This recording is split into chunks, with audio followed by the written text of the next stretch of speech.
तर मोटोचा G45 आणि Vivo T3 Lite या दोन मोबाईल मधील आज आपण फरक पाहणार आहोत आणि कोणता मोबाईल तुमच्यासाठी बेस्ट राहील हे या व्हिडिओ मध्ये आपण सांगणार आहोत। तर सर्वात पहिल्यांदा मोटोचा G45 8GB RAM 128GB ROM हा मोबाईल आणि Vivoचा 6GB RAM 128GB ROM असे व्हेरिएंट दिलेले आहेत।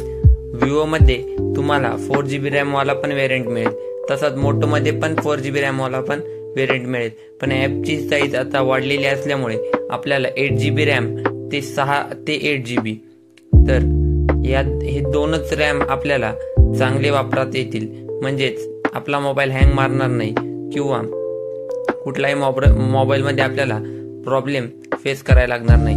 तर तुम्हाला motor 8GB RAM 128GB ROM आणि Vivoने 8GB RAM दिलेला नाहीये, 6GB RAM दिलेला आहे। तर हा बदल रॅम रोम मध्ये आहे। दुसरा म्हणजे डिस्प्ले साईज, तर मोटो मध्ये 16.51 सेंटीमीटरचा म्हणजे 6.5 इंचेसचा आपल्याला HD+ डिस्प्ले दिलेला आहे आणि Vivo मध्ये 16.66 सेंटीमीटर म्हणजे 6.5 इंचेसचा आपल्याला नॉर्मल डिस्प्ले दिलेला आहे। कॅमेरा क्वालिटी पाहायला गेलं तर मोटो मध्ये आपल्याला 50 मेगापिक्सल प्लस 2 मेगापिक्सलचे असे दोन बॅक कॅमेरे मिळतात, तसाच आपल्याला Vivo मध्ये पण 50 मेगापिक्सल प्लस 2 मेगापिक्सल असे दोन बॅक कॅमेरे मिळतात। फ्रंट कॅमेरा पाहायला गेला तर 16 मेगापिक्सलचा म्हणजे 16 मेगापिक्सलचा आपल्याला फ्रंट कॅमेरा मोटो मध्ये पाहायला मिळतो आणि 8 मेगापिक्सलचा म्हणजेच 8 मेगापिक्सलचा फ्रंट कॅमेरा आपल्याला Vivo मध्ये पाहायला मिळतो।